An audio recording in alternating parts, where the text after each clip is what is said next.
Arden las fragas, y si las fragas se queman, algo nuestro se quema. Hace años una publicidad del gobierno decía: cuando el monte se quema, algo tuyo se quema. No hay mejor alusión a la tragedia ocurrida el pasado sábado 31 de marzo en las fragas do Eume. Casualmente, el 28 de marzo a las 19:30 se activó el nivel 1 para las cuadrillas forestales de Ferrol, pero aún así la fraga ardió. Dejadez, vandalismo, fatalidad. ¿Por qué las administraciones actúan antes poniendo limitaciones que dando contrapartidas? ¿De quién son al final las fragas y de quién es la responsabilidad de su cuidado y limpieza? Hace más de 3 años que no se invierte en políticas de prevención en el parque. Se despiden efectivos y se hacen recortes en sectores conflictivos como este, que año tras año destroza hectáreas de terreno y sesga la vida de cientos de animales e incluso fatalmente el balance incluye a veces víctimas humanas. Fuera de toda búsqueda de causas y culpables, hay que decir que un gran número de efectivos, el UME de León y un grueso de hasta 300 personas, se ocuparon de las labores de extinción en las fragas del Eume y evitaron una tragedia todavía mayor. Por fortuna, el desastre es menor de lo previsto y solo ardieron 370 hectáreas de alto valor ecológico.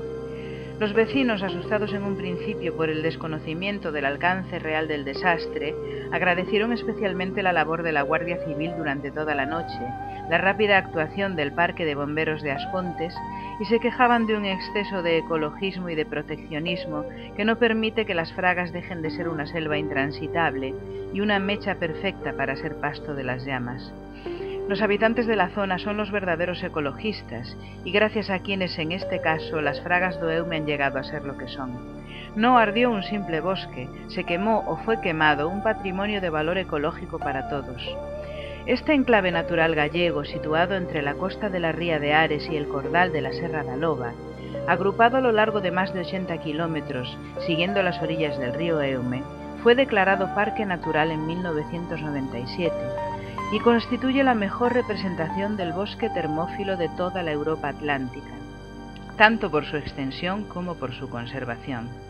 Tiene una superficie de más de 9.000 hectáreas, de las que cerca de 3.500 son fraga y el resto pastos, matos y cultivos. Todo el que tiene una propiedad está en la obligación de mantenerla, y un bien protegido como las fragas do Eume merece ser un hermoso bosque cuidado con esmero para disfrute de los amantes de la naturaleza y para cumplir su valiosa función de preservar el clima y el verdor de Galicia. En él viven más de 15 especies de anfibios, 14 de reptiles, 8 de peces, 103 especies de aves y 41 de mamíferos, coleópteros, moluscos de tierra, helechos del terciario y una cantidad incontable de especies únicas de un valor incalculable.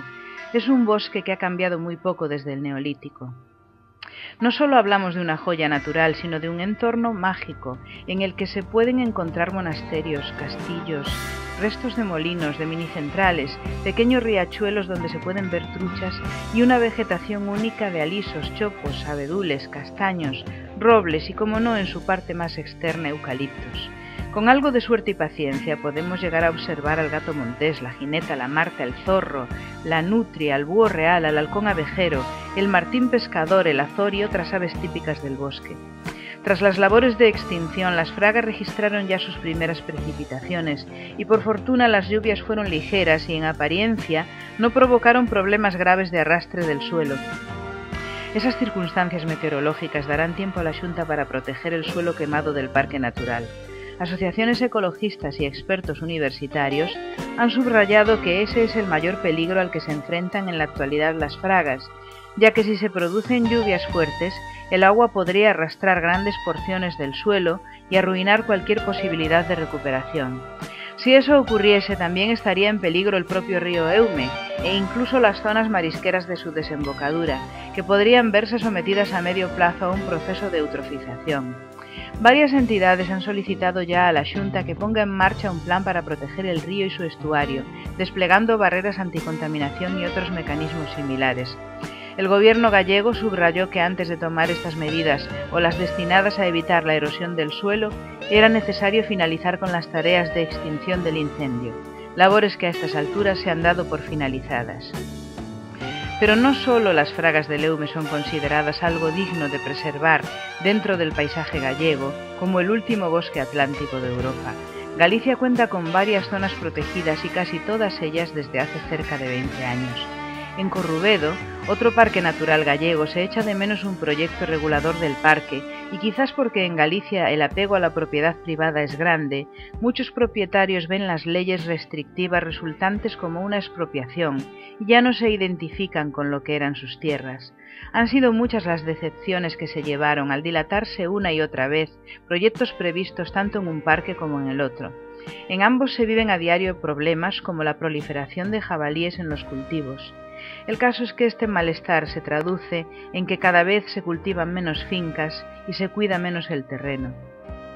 Galicia es un paraíso natural con un 11,6% del territorio dentro de la Red Natura 2000, un porcentaje inferior a la media europea, pero además Galicia tiene el reto de aprobar planes de uso y gestión en todos los parques, unos instrumentos que, según reconocen desde la Dirección Xeral de Conservación da Natureza, están en tramitación, entre ellos el de las Fragas del Eume o el del Parque Nacional das Illas Atlánticas. Aunque la intención sea concluir el Plan Director de la Red Natura 2000 para adaptarla a las demandas de Bruselas, lo que ampliaría esa superficie al 15% de la comunidad, algo que lleva casi 20 años en el aire. La razón es que han de ponerse de acuerdo los intereses de conservación de la naturaleza con los de los habitantes de las zonas afectadas, y aunque la legislación española al respecto sea compleja y ralentice el proceso, son muchos años de demora. Hoy por hoy, solo el Parque del Monte Aloia goza del privilegio de un PRUF. Los planes rectores de uso y gestión establecen qué está permitido realizar y cómo ha de realizarse, pero nadie se ha molestado en explicar en tantos años cuáles pueden ser los verdaderos beneficios de las zonas catalogadas como parques naturales.